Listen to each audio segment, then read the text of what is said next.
السلام علیکم ورحمۃ اللہ وبرکاتہ نحمده ونصلی علی رسولہ الکریم اما بعد۔ آج کا سبق سن لیجئے۔ آج کے سبق کی سرخی ہے اپنی اولاد کے ساتھ اچھا سلوک کیجئے۔ سلسلہ وار مضمون لڑکیوں کو میراث دینے کا، بہنوں کو میراث دینے کا، پارٹ نمبر 11۔ سلف صالحین کا معمول تھا جب بھی گھر میں ماں کا یا باپ کا انتقال ہوتا تو سب بھائی بہنوں کو جمع کرتے اور ان کو ان کا فوراً حق ادا کر دیتے اور پھر جھکتا بھی تولتے۔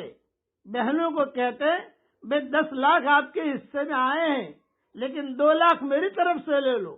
وہ بہنیں بھی بہنیں ہوتی تھی، وہ کہتی تھی کہ نہیں، جتنا اللہ نے رکھا ہے میرا حق دیجئے۔ یہ فرمایا اللہ نے حق رکھا ہے وہ تو آپ کو میں نے دے دیا، لیکن میں اوپر بھی دینا چاہتا ہوں تاکہ احسان بھی ہو، تاکہ قرآن کی آیات پر عمل ہو۔ ان اللہ یأمر بالعدل والاحسان وایتاء ذی القربى وینہی عن الفحشاء والمنکر والبغی یعظکم لعلکم تذکرون۔ یہ آیتیں پڑھتے تھے۔ میری نصیحت یاد رکھیے، عبادت ضرور کیجئے، حج ضرور کیجئے، عمرہ ضرور کیجئے، تہجد بہت پڑھیے اور اللہ کے راستے میں وقت بھی بہت لگائیے، اور خوب جو ہے نفل عبادتیں بھی کیجیے، خوب مسجد بنائیے، خوب اسکولیں بنائیے، بہت بہت مبارک۔ عبادت ضرور کیجیے مگر وارثوں کو ان کے حقوق ضرور دیجیے، مگر وارثوں کو ان کے حقوق ضرور دیجیے۔ کعبے کے چکر لگانے سے وارثوں کے حقوق معاف نہیں ہوتے ہیں۔ ام معبد رضی اللہ تعالیٰ عنہ فرماتی ہیں کہ حضرت محمد صلی اللہ علیہ وسلم یہ دعا پڑھا کرتے تھے، اگر ہمیں قلب سلیم چاہیے اور اگر ہمیں ہمارا دل پاک صاف رکھنا ہے، اس لیے کہ جو منافق آدمی ہوگا وہ میراث نہیں دے گا، جھوٹا آدمی میراث نہیں دے گا، ریاکار آدمی میراث نہیں دے گا، جس کی آنکھیں میلے ہوں گے وہ آدمی میراث نہیں دے گا۔ تو حضور صلی اللہ علیہ وسلم نے ایک دعا سکھائی ہے، یہ اگر پڑھ لو اور یہ دعا قبول ہو گئی، سمجھ لو کہ ساری خیریں ہمیں مل گئی۔ پڑھیے میرے ساتھ، میں اس کا امیجز بنا کر بھی بھیج رہا ہوں، اسے محفوظ کر کے رکھ لیجئے۔ پڑھیے میرے ساتھ۔ 5 دعائیں حضور صلی اللہ علیہ وسلم مانگتے تھے۔ نمبر 1، اللہم طہر قلبی من النفاق۔ نمبر 2، وعملی من الریاء۔ نمبر 3، ولسانی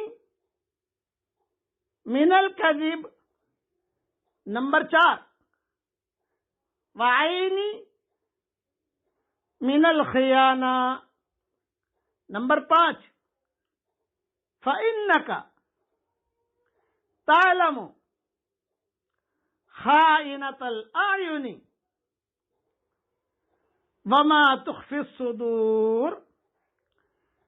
اب ترجمہ ہی پڑھ لیجئے میرے ساتھ۔ نمبر 1، اے میرے پیارے اللہ، میرے دل کو نفاق سے۔ نمبر 2، اور میرے عمل کو ریا اور دکھاوے سے۔ نمبر 3، اور میری زبان کو جھوٹ سے۔ نمبر 4، اور میری آنکھ کو خیانت سے پاک کر دیجئے۔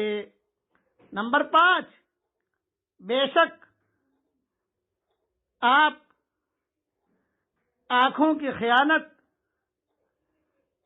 اور سینوں کے چھپے ہوئے راز کو جانتے ہیں۔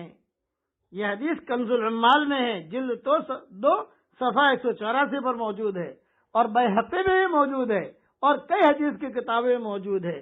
ہاں، اس لیے اسے یاد کیجئے اور یہ دعا بھی یاد کر لیجئے، اور نصیحت یاد کر لینا، صرف نماز پڑھنے سے جو ہے میراث ادا نہیں ہوتی، صرف داڑھی رکھنے سے میراث ادا نہیں ہوتی، وہ تو حقوق ہیں۔ جو اللہ نے مقرر کیے ہیں خوشی خوشی ادا کیجئے، خوشی خوشی، آنکھوں کا اشارہ مت کیجئے۔ جب باپ کا انتقال ہوتا ہے تو بھائی ایک دوسرے کو اشارہ کرتے ہیں، اس کو اتنا دینا پڑے گا، اس کو اتنا دینا پڑے گا، نہیں، کھلے دل سے دیجئے تو اللہ تعالیٰ آپ کے مال میں برکت دے گا۔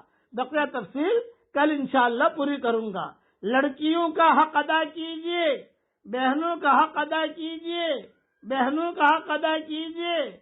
اللہ تعالیٰ ہم سب کو ان باتوں پر عمل کرنے کی توفیق عطا فرمائے، آمین۔ وآخر دعوانا ان الحمدللہ رب العالمین۔